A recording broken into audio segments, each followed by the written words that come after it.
Hello बच्चों, कैसे हो आप लोग? मैं उम्मीद करता हूँ आप सब अच्छे होंगे।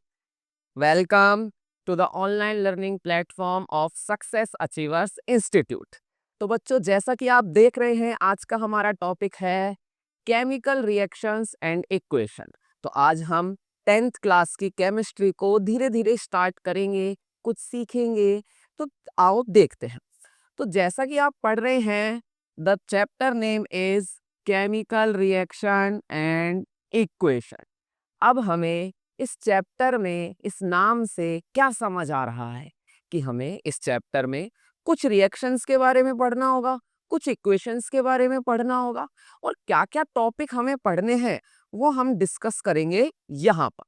तो देखो, आज के हमारे टॉपिक क्या हैं? Chemical and physical changes and chemical equation and balancing. तो बच्चों, हम स्टार्ट करते हैं हमारे फर्स्ट टॉपिक से। ओके, सो हमारा जो टॉपिक है वो है केमिकल एंड फिजिकल चेंज। यहाँ पर हमें सबसे पहले समझना होगा ये चेंज क्या है। बच्चों, ये चेंज क्या है? देखो, चेंज जो है ना, change is permanent. Change is permanent. हर किसी चीज में, आपकी लाइफ में हर सेकंड कुछ ना कुछ चेंज हो रहा है। और ये चेंजेस कितने टाइप के होंगे हमारे पास? 2 टाइप्स के, physical change and chemical change. तो चलो आओ डिस्कस करते हैं कि फिजिकल और केमिकल चेंजेस में क्या डिफरेंस है। तो यहां हम लिख रहे हैं फिजिकल चेंज, और यहां हम लिखेंगे केमिकल चेंजेस।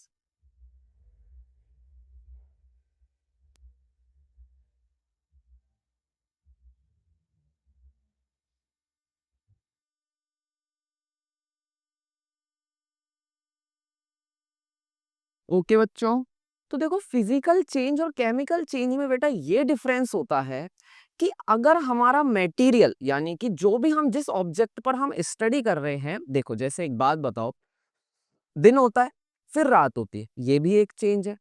हम सोते हैं जगते हैं, ये भी एक चेंज है। हम नहाते हैं, हम पढ़ते हैं, हम खेलते हैं, हम खाना खाते हैं, ये भी हमारी शेड्यूल में क्या हो रहा है? चेंज हो रहा है। ऐसे ही अगर हमारा मटेरियल, जिस भी मटेरियल से हमारा ऑब्जेक्ट बना है, या वो सब्सटेंस अगर वो मटेरियल चेंज हो रहा है, इन शॉर्ट में आपसे ये कह सकता हूं कि अगर किसी चेंज में हमारा जो मटेरियल है वही चेंज हो जाए, तो उस चेंज को हम बोलेंगे केमिकल चेंज। क्या सर समझ नहीं आया? देखो सर, फिर फिजिकल चेंज क्या होगा? फिजिकल चेंज को हम कैसे डिस्क्राइब करेंगे? अब सपोज करो मैं यहाँ खड़ा हूं, अभी मैं यहाँ आ गया, तो ये चेंज हो गया, मेरी पोजीशन क्या हो गई? चेंज हो गई। लेकिन मैं जिस मटेरियल का था, मैं अभी भी उसी मटेरियल का हूँ, मेरा मटेरियल तो चेंज नहीं हो गया। जो सर आपको पहले दिख रहे थे वही सर अभी भी दिख रहे हैं। यानी कि फिजिकल चेंजेस में कुछ ही प्रॉपर्टीज चेंज होती हैं। और वो प्रॉपर्टीज क्या होती हैं बच्चों? जैसे कि हमारा साइज चेंज हो सकता है, हमारी शेप चेंज हो सकती है, या फिर हम कहें हमारी स्टेट, या जिस भी ऑब्जेक्ट पर हम स्टडी कर रहे हैं उसकी स्टेट चेंज हो जाए। एग्जाम्पल, जैसे कि हमने क्या किया, वाटर को वाटर को बॉईल किया। वाटर को क्या किया बच्चों? बॉईल किया। या हम कह रहे हैं वाटर को हमने किया फ्रीज। वाटर को क्या किया? फ्रीज किया, यानी कि ठंडा किया, कूल किया, उसे फ्रीजर में रख दिया। वैसे भी समर डेज आ गए हैं, अब हम आइस ट्यूब्स बनाएंगे फ्रीज में। तो देखो, अगर हम वाटर को फ्रीज कर रहे हैं तो वाटर किस में कन्वर्ट हो रहा है? सॉलिड आइस में। किस में कन्वर्ट हो गया बच्चों? सॉलिड आइस में। यदि इस वाटर को हम बॉईल कर रहे हैं तो ये किस में कन्वर्ट हो गया बच्चों? वेपर में।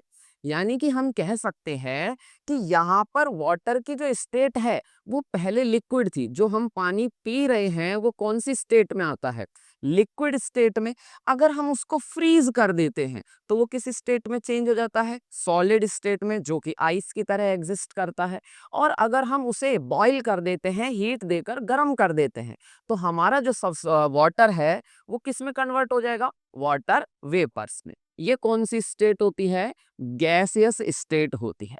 तो हम कह सकते हैं कि हमारा जो मैटर है वो सॉलिड, लिक्विड और गैस, ये जनरल 3 स्टेट्स होती हैं जिनमें मैटर हमें मिलता है। यहाँ पर जो चेंज हुआ यानी कि वाटर से आइस का बनना, आइस से वाटर का बनना या वाटर से वेपर का बनना, यहाँ जो चेंज हुआ है इस चेंज को हम क्या कहेंगे?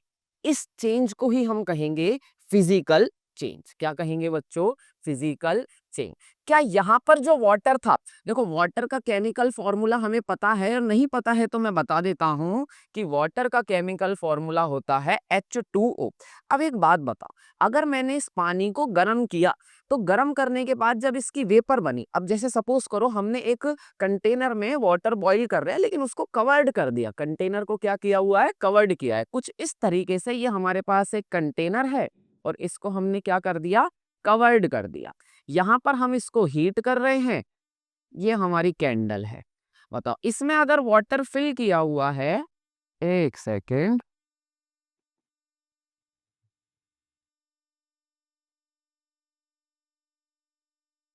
अगर हम कह रहे हैं कि ये हमारा वाटर है, तो बताओ जब मैं इस वाटर को गर्म करूंगा तो क्या गर्म होने के बाद यहाँ पर कुछ हमें ड्रॉप्स मिलेंगी? यहाँ पर हमें कुछ क्या मिलेंगी बच्चों? ड्रॉप्स मिलेंगी। एक सेकेंड बच्चों, हाँ, यहाँ पर हमें कुछ क्या मिलेंगी? ड्रॉप्स मिलेंगी। यानी कि वाटर जो था वो गैसियस स्टेट में चेंज हुआ, और गैसियस स्टेट में चेंज होने के बाद यहाँ से गया गर्म होके तो गैसियस स्टेट में बदला। जब इस वॉल पर टकराया, और वॉल कैसी थी? थोड़ी ठंडी थी, तो वॉल पर टकरा के धीरे धीरे ठंडा हुआ और वापस किस में चेंज हो जाएगा? लिक्विड में। या मैं इसको फ्रीज कर लेता हूं, तो क्या आइस के टेस्ट में, वाटर के टेस्ट में या वेपर में कुछ भी इसके टेस्ट में डिफरेंस आएगा? नहीं आएगा। और टेस्ट में डिफरेंस क्यों नहीं आया? क्योंकि टेस्ट था H2O की वजह से, और H2O तो चेंज हुआ ही नहीं।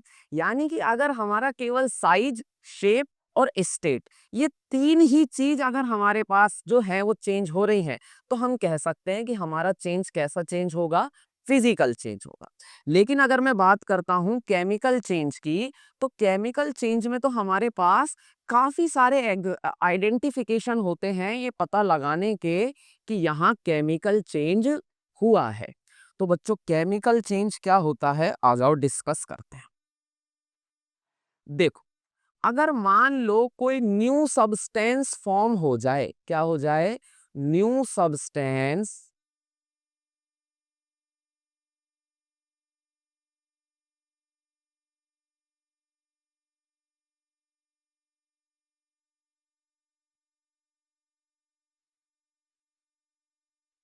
कोई न्यू सब्सटेंस फॉर्म हो जाए, या हम कह सकते हैं कि हमारे सब्सटेंस की स्मेल चेंज हो जाए, या हम कह सकते हैं उसका कलर चेंज हो जाए। अब बच्चों यहाँ पर एक डाउट वाली बात आती है कि सर क्या कलर चेंज एक फिजिकल चेंज होगा या एक केमिकल चेंज होगा? अब सपोज करो अभी होली थी, हम सब ने होली खेली, होली खेलने के बाद हम सब का भी तो कलर चेंज हो गया था, तो क्या वो एक केमिकल चेंज था? देखो वहां पर कुछ पार्ट केमिकल चेंज से बिलोंग करता है और कुछ पार्ट फिजिकल चेंज से। जब किसी सब्सटेंस का खुद का कलर चेंज हो जाता है, जैसे कि हमने क्या किया, हमने एक ब्रेड का पीस लिया। किसका पीस लिया? ब्रेड का पीस लिया। इस ब्रेड के पीस को थोड़े टाइम खुले में छोड़ दिया एयर में, तो हम देखते हैं कि हमारी ये जो ब्रेड है ना, इस पर कुछ इस तरीके से कुछ ग्रीन ग्रीन कलर के स्पॉट से आने लगते हैं। ये ग्रीन ग्रीन कलर के स्पॉट क्या है? ये कलर चेंज होना है। ये ग्रीन कलर के स्पॉट होते हैं फंगस के। किसके स्पॉट होते हैं बच्चों? फंगस के।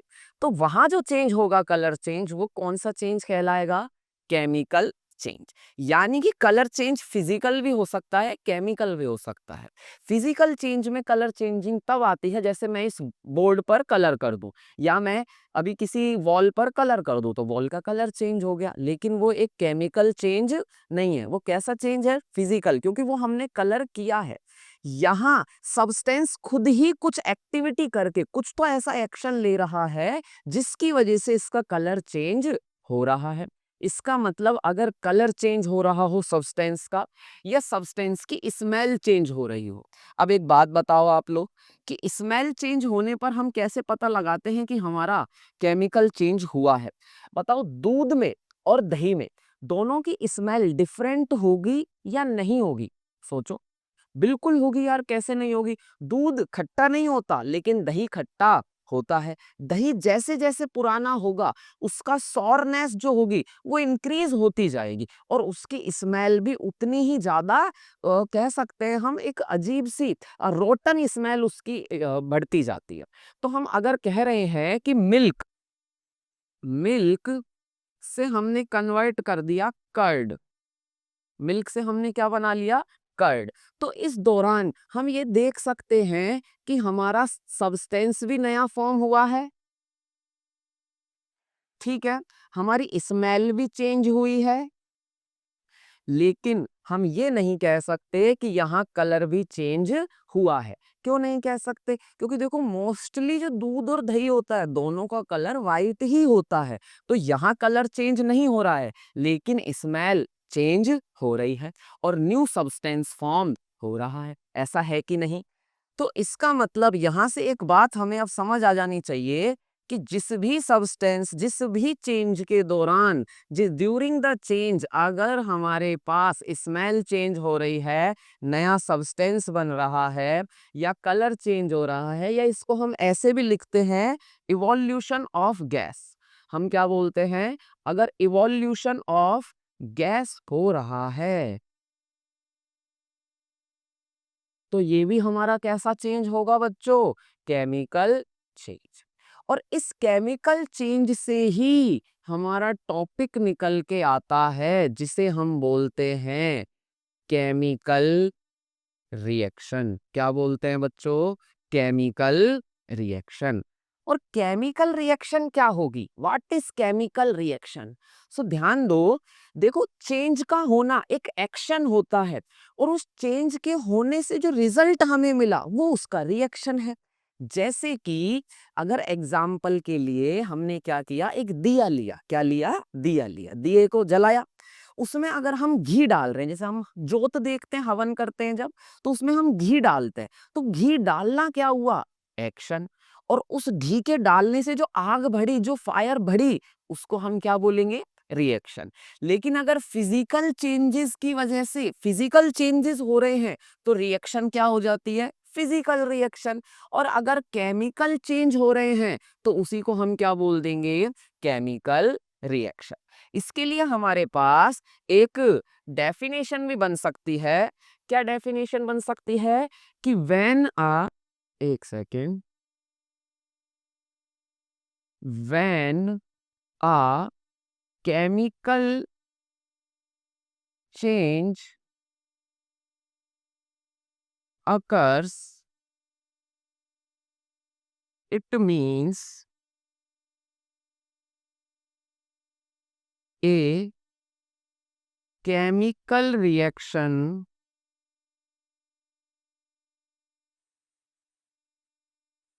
takes place। कि अगर कहीं भी केमिकल चेंज होगा, केमिकल चेंज ही क्या है? Chemical reaction. उसी को हम बोल रहे हैं कि yes there is happening a chemical reaction. कि केमिकल चेंज होना ही क्या है? Chemical reaction. तो मैं उम्मीद करता हूं कि आपको ये बात टॉपिक अच्छे से क्लियर हो गया होगा कि हमारा फिजिकल चेंजेस क्या होते हैं और केमिकल चेंजेस क्या होते हैं।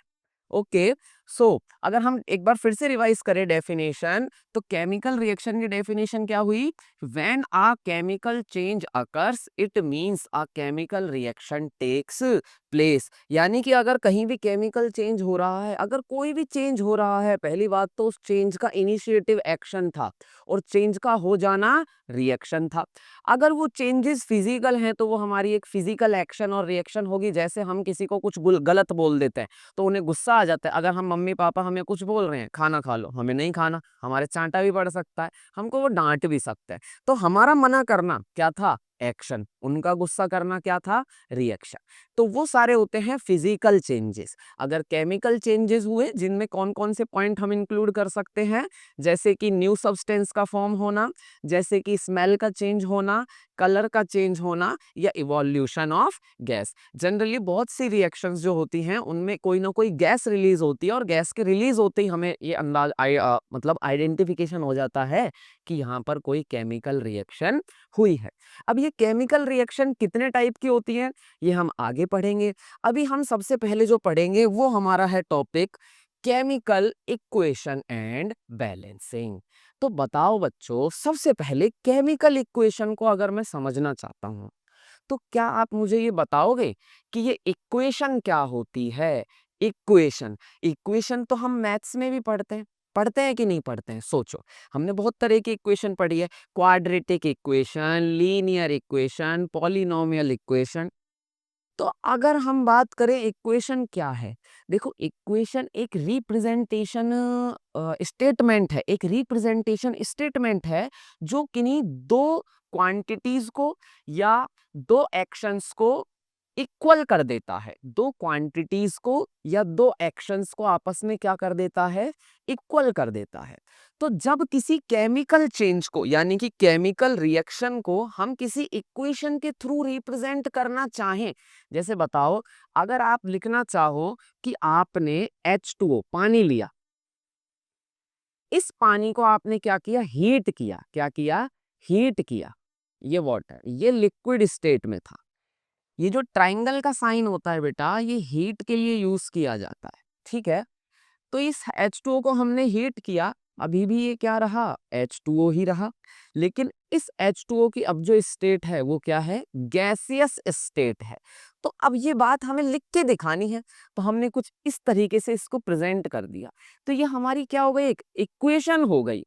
लेकिन क्योंकि ये केमिकल चेंज नहीं है, केमिकल चेंज नहीं है, इसलिए ये एक केमिकल इक्वेशन भी नहीं है। तो सर केमिकल इक्वेशन क्या होगी, तो देखो केमिकल इक्वेशन क्या होती है, अ equation which can be used, a equation sorry an equation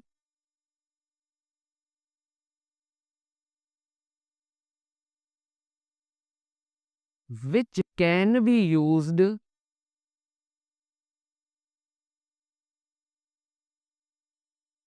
for representation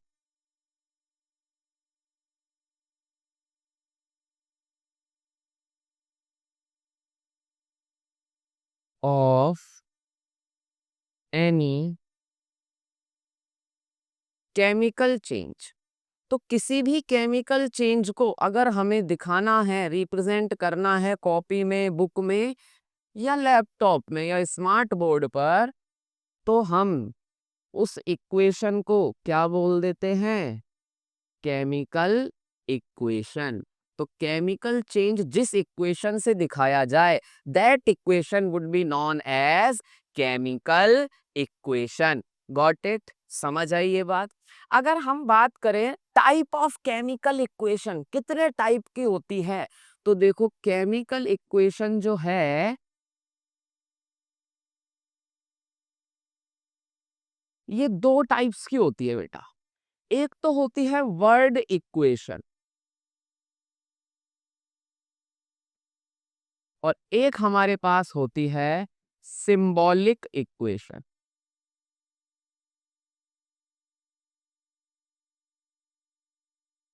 word equation and symbolic equation. क्या नाम से ही समझ नहीं आ रहे हैं क्या, बोलो बोलो बोलो बोलो, हमें समझ नहीं आ रहे हैं क्या। वर्ड इक्वेशन यानी कि कुछ ना कुछ वर्ड यूज हुआ होगा, और सिंबॉलिक इक्वेशन में कुछ ना कुछ सिंबल यूज हुआ होगा। ये तो बहुत इजी सी बात है यार। वर्ड इक्वेशन, वर्ड इक्वेशन जो होगी ये लैंग्वेज की फॉर्म में होगी। किस फॉर्म में होगी, लैंग्वेज की फॉर्म में। यानी कि जब हम एक लैंग्वेज फॉर्म में लिख रहे हैं, लाइक एग्जाम्पल अगर मैं लूं इस बात का, तो देखो hydrogen gas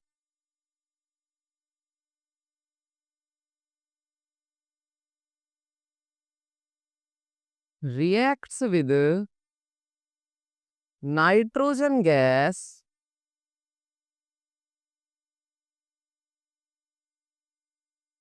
to form ammonia.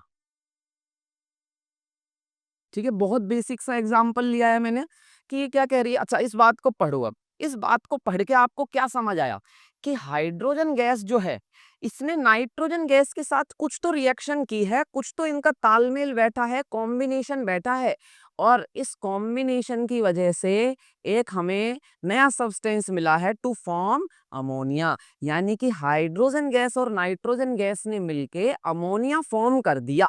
तो ये कैसा चेंज हुआ? केमिकल चेंज हुआ। इस केमिकल चेंज को हम क्या बोल देंगे? Chemical reaction. So it is a chemical reaction. इस केमिकल रिएक्शन को किसके थ्रू रिप्रेजेंट कर रहे हैं? केमिकल इक्वेशन के थ्रू। और केमिकल इक्वेशन भी कितने टाइप की? टू टाइप्स की, word equation and symbolic equation.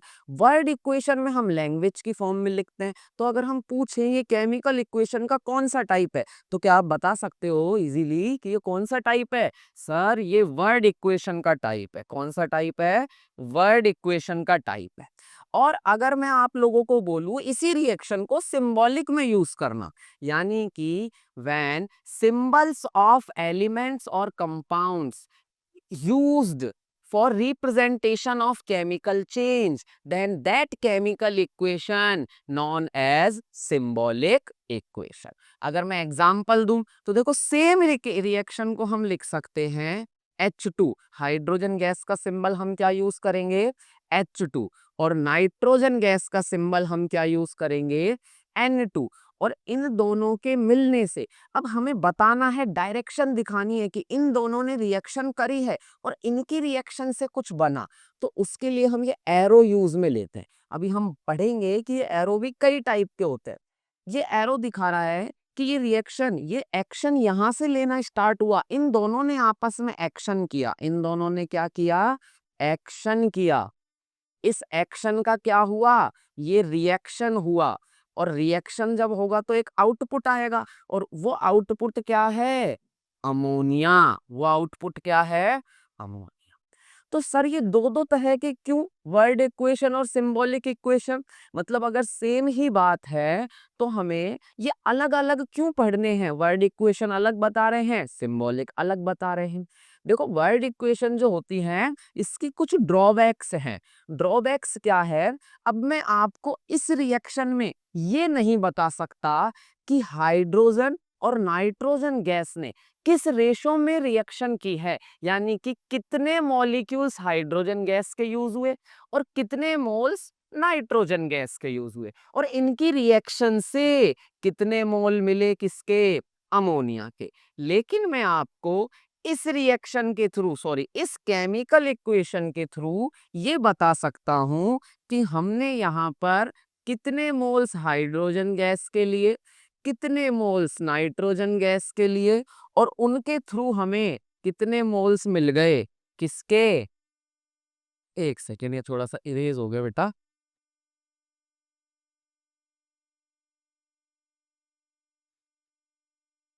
कितने मोल्स मिल गए हमें? किसके? अमोनिया के। तो देखो, अगर हम इस रिएक्शन को ऐसे लिखना चाह रहे हैं, H2 plus N2 gives NH3।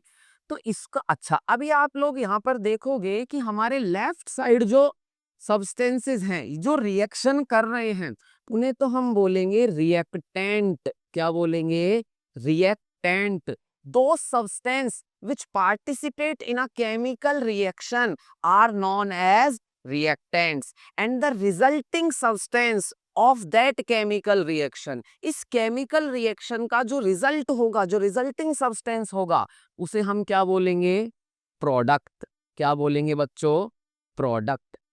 तो अब हम ये कह रहे हैं कि देखो, ये जो रिएक्टेंट है, रिएक्टेंट, इसमें तो दो हाइड्रोजन है और प्रोडक्ट में तीन हाइड्रोजन है। जबकि हम नाइन्थ क्लास में एक रूल पढ़ के आए थे, law of conservation of mass. यानी कि ना तो हम मास को क्रिएट कर सकते हैं, ना हम मास को डिस्ट्रॉय कर सकते हैं। अगर ऐसा पॉसिबल होता कि हम मास को क्रिएट भी कर सकते थे और डिस्ट्रॉय भी कर सकते थे, तो मेरी प्रेफरेंस तो हलवाई बनना होती। इसका रीजन क्या है?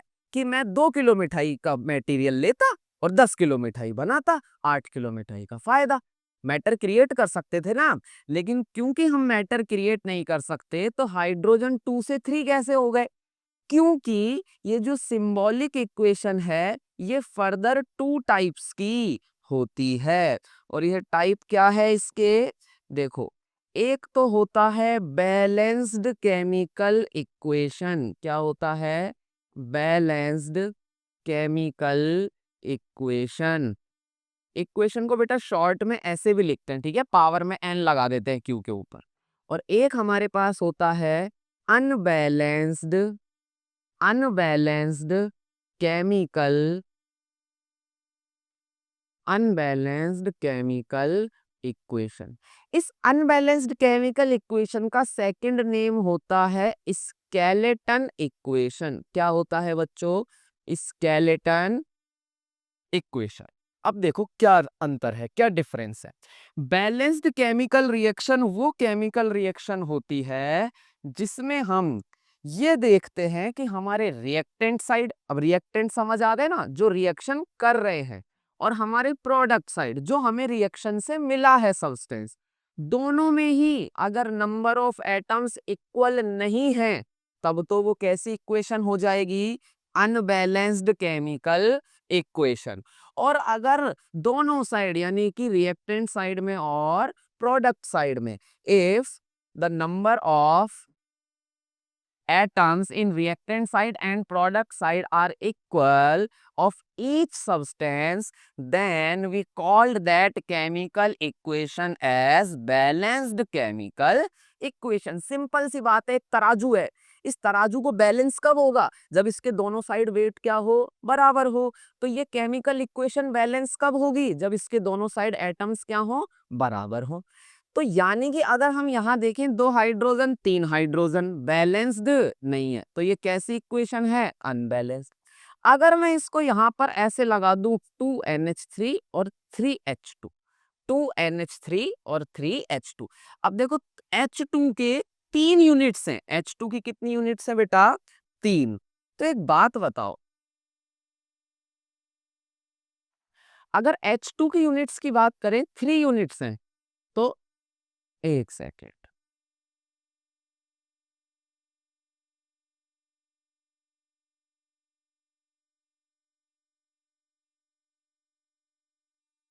H2 H2 H2, बताओ यहाँ कितने हाइड्रोजन? 2 हाइड्रोजन। यहाँ कितने हाइड्रोजन? 2 हाइड्रोजन। और यहाँ कितने हाइड्रोजन? 2 हाइड्रोजन। टोटल कितने हाइड्रोजन हो गए? 6 हाइड्रोजन। तो अगर कहीं भी ऐसे लिख रहा है 3H2, तो हम क्या करेंगे? हम जो बाहर इसको बोलते हैं स्टाइक्योमेट्रिक कोफिशिएंट। क्या बोलते हैं बेटा? Stoichiometric coefficient. इस स्टाइक्योमेट्रिक कोफिशिएंट को इसके नंबर ऑफ एटम्स, यानी कि जैसे ये बता रहा है कि इस मॉलिक्यूल में H2 के इस मॉलिक्यूल में कितने एटम हैं? 2 एटम्स हैं। तो हम कह रहे हैं ऐसी हमने 3 यूनिट ले ली, तो इसको कैलकुलेट करने का तरीका होता है कि 3 को 2 से क्या कर दो? मल्टीप्लाई। आंसर क्या आ गया? 6। ऐसे ही लिख रहा था रिएक्शन में 3H2 plus N2 gives 2NH3। बताओ 2NH3, इसका स्टाइक्योमेट्रिक कोफिशिएंट क्या है? 2। और इसका स्टाइक्योमेट्रिक N2 का स्टाइक्योमेट्रिक कोफिशिएंट क्या है? 1। H2 का स्टाइक्योमेट्रिक कोफिशिएंट क्या है? 3। और अगर हम बात करें NH3 का स्टाइक्योमेट्रिक कोफिशिएंट क्या है, तो बोलेंगे 2। अब ये जो 2 है, ये क्या बता रहा है कि NH3 की कितनी यूनिट्स है हमारे पास? 2 यूनिट्स है। तो बताओ नाइट्रोजन और नाइट्रोजन, कितनी नाइट्रोजन हो गई? 2 नाइट्रोजन। और हाइड्रोजन कितनी हो गई? 6 हाइड्रोजन। अब जरा हम कैलकुलेट करते हैं, ये दिख रहा है बच्चों आपको? अब जरा हम देखते हैं कि हमारा ये जो रिएक्टेंट साइड है, यहाँ हाइड्रोजन कितने हैं? 6 प्लस नाइट्रोजन कितने हैं? 2। और जो हमारा प्रोडक्ट साइड है, जो हमारा प्रोडक्ट साइड है, उसमें हम देख रहे हैं कि हमारे नाइट्रोजन कितने हैं? 2। और हाइड्रोजन कितने हैं? 6। तो क्योंकि रिएक्टेंट और प्रोडक्ट दोनों साइड नंबर ऑफ एटम्स हो गए इक्वल, तराजू हो गया बराबर, तो इसको अब हम बोल देंगे क्या? Balanced chemical equation. और अगर ये इस फॉर्म में हो H2 plus N2 gives NH3। अभी हम इसमें बहुत सारी चीजें ऐड कर सकते हैं, जैसे हम बता सकते हैं इनकी फिजिकल स्टेट्स कि ये भी गैसियस फॉर्म में है, N2 भी गैसियस फॉर्म में है, और अमोनिया भी किस किस फॉर्म में है, गैसियस फॉर्म में है। हम इनकी स्टेट भी बता सकते हैं। ये जो एरो हमने लगाया है, ये जो एरो हमने लगाया है, इस एरो के साथ हम ये भी बता सकते हैं कि ये रिएक्शन किस टेम्परेचर पर हो रही है, कितना प्रेशर यूज किया गया है, और क्या कुछ स्पेसिफिक कंडीशन हमने प्रोवाइड कराई है। तो किसी स्पेसिफिक कंडीशन को किसके साथ दिखाया जाता है, इस एरो के साथ। तो ये हमारी हुई अनबैलेंस्ड, और ये हमारी हो गई बैलेंस्ड। अब आप एक बात बताओ, इस अनबैलेंस्ड से बैलेंस्ड की ओर जाना, यही क्या है, बैलेंसिंग। यही क्या है बच्चों, बैलेंसिंग। ये हम सीखेंगे आगे वाले क्लास में, सीखेंगे कि बैलेंसिंग करते कैसे हैं। लेकिन बैलेंसिंग क्या होती है, क्या आपको ये बात समझ आई क्या, पक्का? चलो, तो एक बार हम रिवाइज कर लेते हैं आज हमने क्या पढ़ा है। तो आज का हमारा जो चैप्टर है वो 10th क्लास का फर्स्ट चैप्टर है हमारा, और सबसे इजी भी है, केमिकल रिएक्शंस एंड इक्वेशन। इस केमिकल रिएक्शन एंड इक्वेशन को हमने देखा, आज के हमारे टॉपिक थे केमिकल एंड फिजिकल चेंजेस। तो ये केमिकल और फिजिकल चेंजेस क्या होते हैं कि अगर कोई भी कुछ में भी, चाहे स्टेट चेंज हो, चाहे आपका कलर चेंज हो, स्मेल चेंज हो, आपकी पोजीशन चेंज हो, आपका साइज चेंज हो, आपकी शेप चेंज हो, कुछ भी चेंज होना चाहिए, पहली बात। दूसरी बात, अगर वो चेंज केवल फिजिकल प्रॉपर्टीज को चेंज कर रहे हैं, यानी कि आपका शेप चेंज हो रहा है, फिजिकल प्रॉपर्टी क्या है, हम क्या बता सकते हैं, जैसे ये मार्कर हाथ में है, तो मैं इसको पेन, इस पेन को मैं क्या बोलूंगा कि ये सॉलिड स्टेट में है, ठीक है। इसकी शेप कैसी है, थोड़ी थोड़ी सिलेंड्रिकल शेप है, ठीक है। अगर मैं इसको तोड़ दूं, जो कि मैं नहीं तोड़ने वाला हूं, ऑब्वियसली मैं मेरे पैसों का नुकसान नहीं करने वाला, अगर मैं इसको तोड़ दूं तो इसकी शेप भी चेंज हो जाएगी, इसका साइज भी चेंज हो जाएगा। तो ये सारे चेंजेस हमारे हो जाएंगे फिजिकल चेंजेस। और अगर मैंने इसको जला दिया, मैंने इसको क्या कर दिया, जला दिया, जो भी ऑब्वियसली मैं नहीं करूंगा, तो जलाने की वजह से गैस रिलीज होगी, और उसके रिलीज होने के साथ ही हमें पता चलेगा कि ये कौन सा चेंज होगा, केमिकल चेंज। केमिकल चेंज को हम कई तरीकों से पहचान सकते हैं, जैसे कोई नया सब्सटेंस फॉर्म हो गया। अब आप बोलोगे सर हमें कैसे पता चलेगा कि कोई न्यू सब्सटेंस फॉर्म हो गया। एक्चुअली में ये जो न्यू सब्सटेंस फॉर्म होता है, ये इनके थ्रू ही पता चलता है कि हमने यहाँ पर स्मेल चेंज करी, कलर चेंज हुआ, या इवोल्यूशन ऑफ गैस हुआ। केमिकल चेंज को सिंपल लैंग्वेज में, या मैं कहूँ थोड़ा सा मॉडर्न एडवांस लैंग्वेज में हम कह सकते हैं कि a change in which old bonds are break and new bonds are formed, then the change is called chemical change। कि किसी भी चेंज में अगर किसी सब्सटेंस के अंदर जो केमिकल बॉन्ड्स हैं, यदि वो टूट रहे हैं और कुछ नए बॉन्ड बन रहे हैं, तो वो हमारा चेंज कैसा हो जाएगा, केमिकल चेंज। और अगर केमिकल चेंज हो रहा है, तो इस बात का सीधा और सच्चा मतलब ये होता है कि वहाँ केमिकल रिएक्शन हो रही है। और केमिकल रिएक्शन अगर होगी तो उसे रिप्रेजेंट किसकी हेल्प से कर दोगे, केमिकल इक्वेशन की हेल्प से। अब ये कितने टाइप की होगी, 2 टाइप की, word and symbolic. Word equation जिसे लैंग्वेज की फॉर्म में लिखा जाता है, सिंबॉलिक इक्वेशन जहां सिंबल्स यूज करे जा रहे हैं। अच्छा, ये भी 2 तरह की होगी, एक तो बैलेंस्ड और एक अनबैलेंस्ड। तो आज का आपका होमवर्क है कि आपको ये पता करना है कि ये स्केलेटन इक्वेशन क्यों बोला जाता है। मैं आपको थोड़ा सा हिंट दे देता हूँ, हमारी बॉडी में भी क्या होता है, स्केलेटन होता है, उसी बेस पर इसका नाम रखा गया है स्केलेटन। क्यों बोलते हैं इसकी बात हम करेंगे नेक्स्ट क्लास में। आई होप आपको समझ आया हो। अगर कोई भी डाउट होगा तो हम नेक्स्ट क्लास में उसे कवर करेंगे। Thank you guys, thank you so much.